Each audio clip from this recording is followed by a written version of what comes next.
मैं केवल औचित्य की चर्चा करता हूं कि मेरे पास 3-4 प्रमाण ऐसे हैं। अपने आलेख में मैंने इसका बहुत विस्तार से जिक्र किया है, सिद्ध किया है। तो इन विद्वानों का मत जो है वो तो हमारे लिए एक मतलब आई ओपनर है ही है कि इतने बड़े जीवन भर के पढ़े लिखे लोग जो है, जिसमें कि भारतीय भी हैं, विदेशी भी हैं, ये सारे विद्वान 7-8 ऐसे हैं जो कि इन संस्कृतियों को भारतीयों के द्वारा स्थापित की हुई मानते हैं।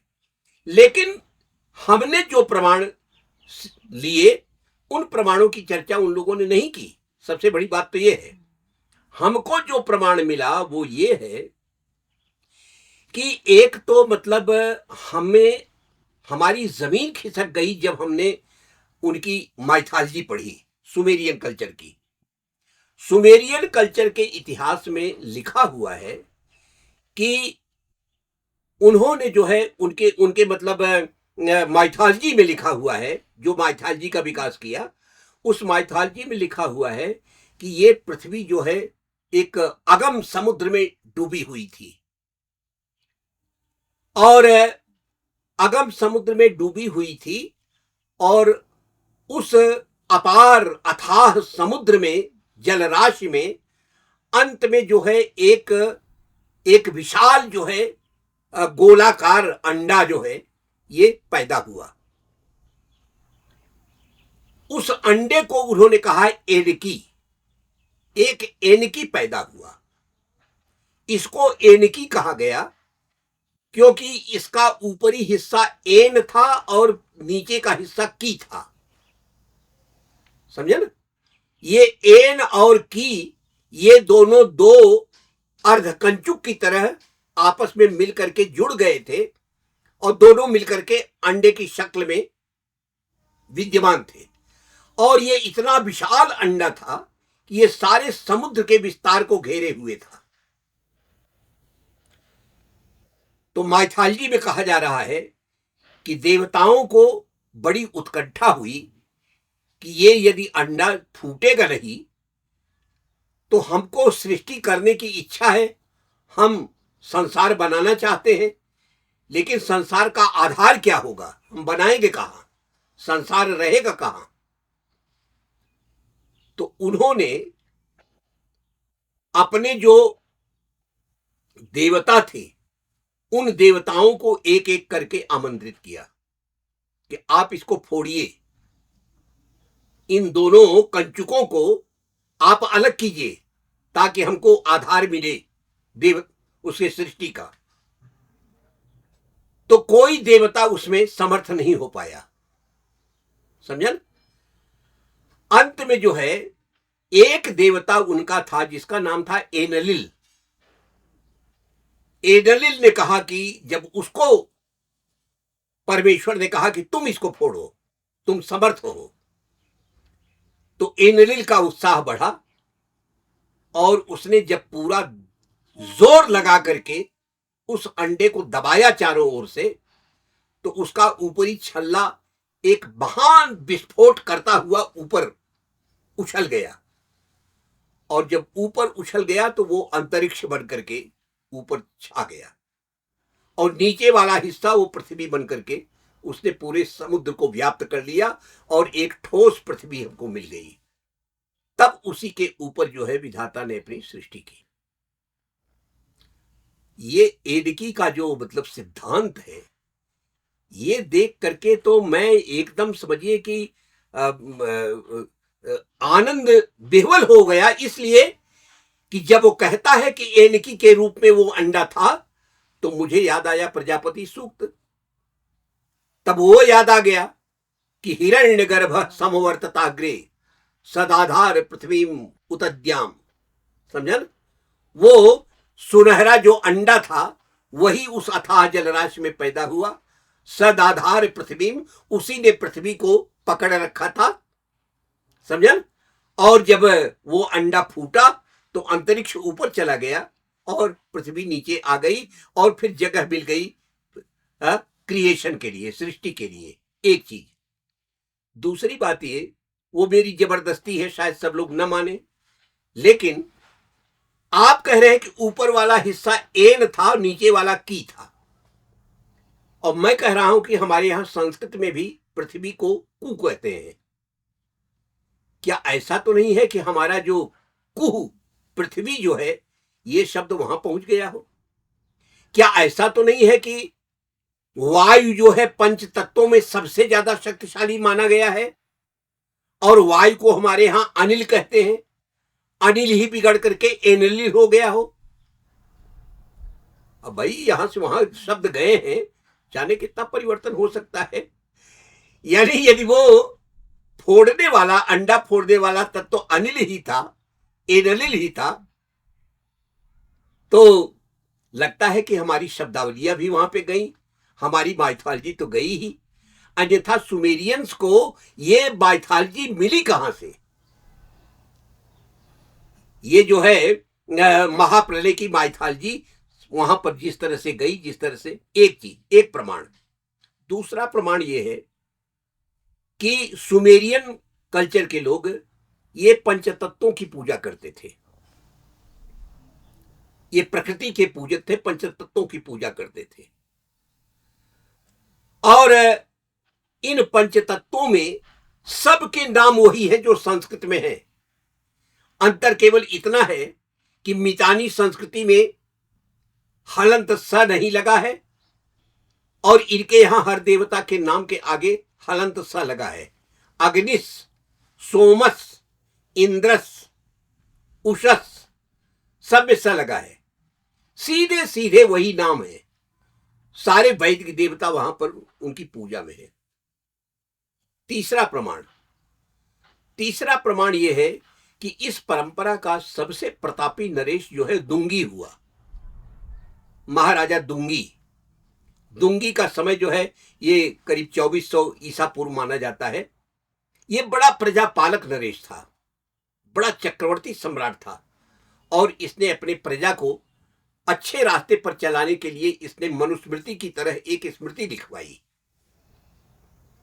वो आज मिलती नहीं है, लेकिन उसके कुछ अंश जो है वहां के इतिहासकारों ने इकट्ठे कर रखे हैं।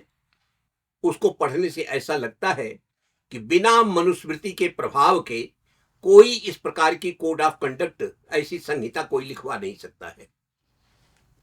बहरहाल मैं सुमेरियन कल्चर के बारे में केवल इतना ही बताना चाहता हूं कि इससे हमें लगता है कि भारतीयों ने ही सुमेरियन कल्चर की वहां पे स्थापना की। ये कहना जो है कोई अत्युक्ति नहीं है। ये विदेशी विद्वान भी कह रहा है, डॉक्टर राजबली पांडे जी भी कह रहे हैं, और बाकी अभी उसे गहराई से अध्ययन करने की आवश्यकता है। और उनकी जो धर्म व्यवस्था है, उनके मतलब जो सामाजिक नियम थे और कायदे कानून थे, इन सब के बारे में जब अध्ययन करेंगे हम, तो मतलब उसका बहुत गहराई से और भी उसका प्रमाण मिल सकता है। आगे चल करके इसी कंटिन्यूटी में बेबीलोन आता है।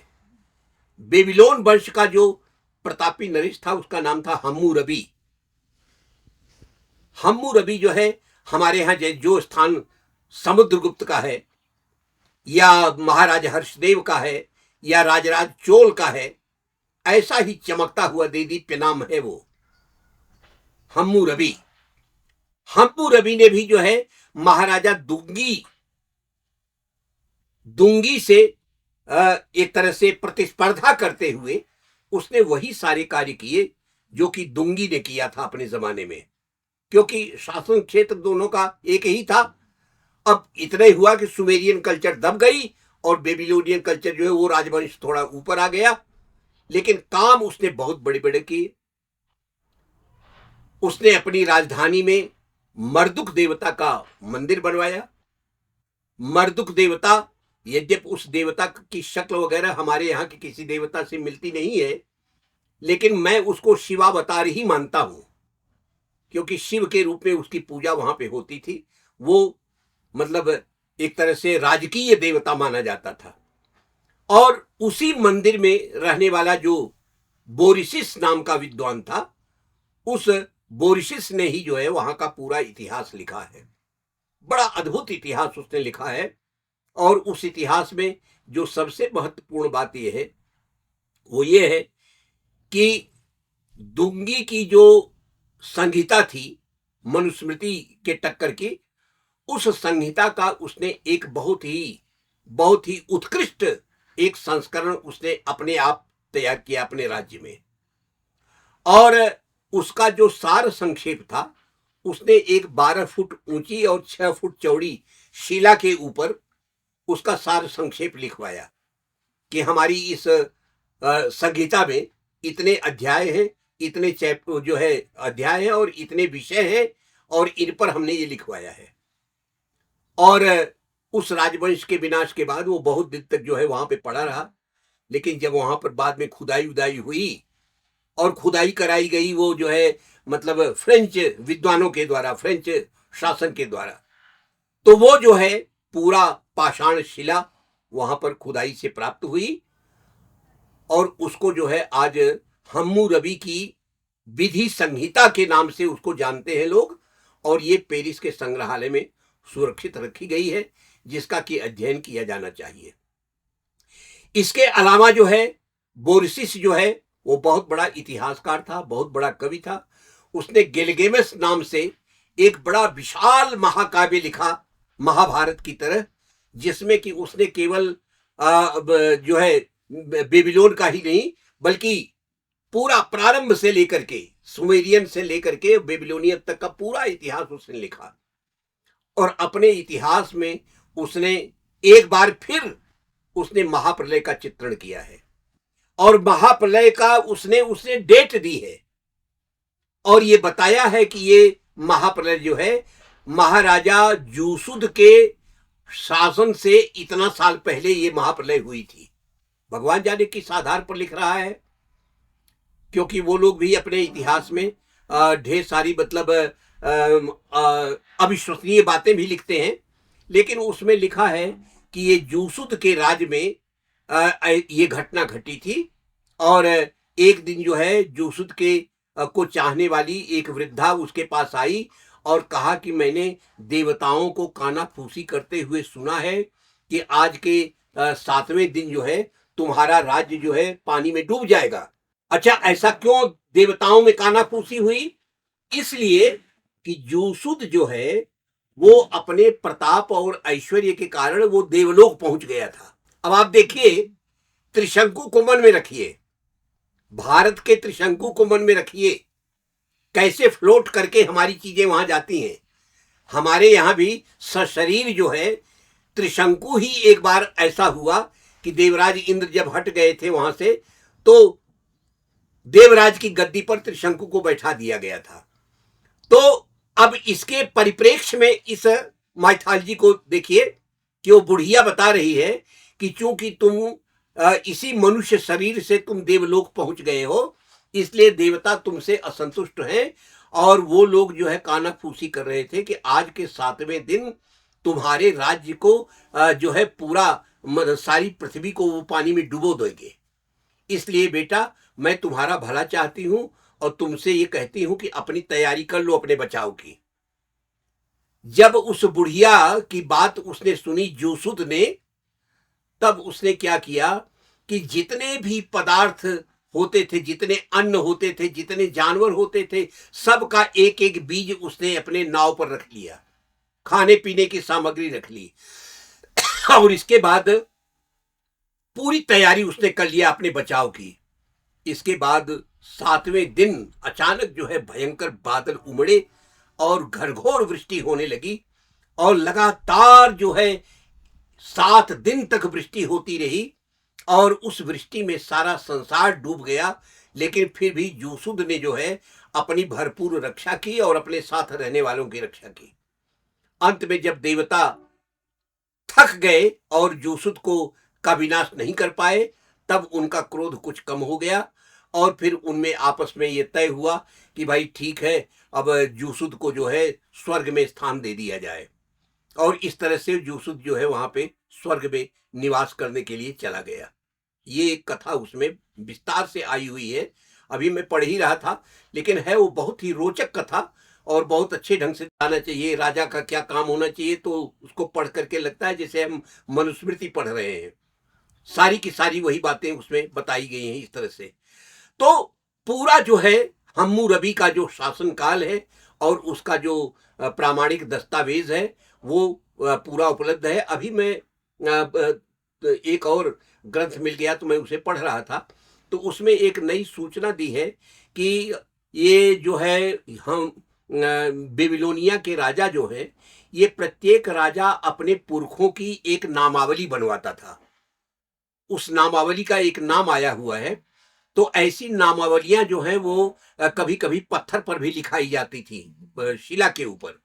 तो कहा कि ऐसी बहुत सी शिलाएँ अभी जो नई खोज हुई है मोसूल में और जगहों पे, इराक के जो नगर हैं, जहाँ ये संस्कृति थी, तो उसमें ढेर सारी ऐसी मतलब शिलापट्ट मिले हैं, जिससे कि अनेक नए-नए राजवंश और राजाओं के नाम जो है प्रकाश में आए हैं, जिसके आधार पर मतलब बेबीलोन की संस्कृति और उसके राज्य का और वर्णन लिखा जा सकता है।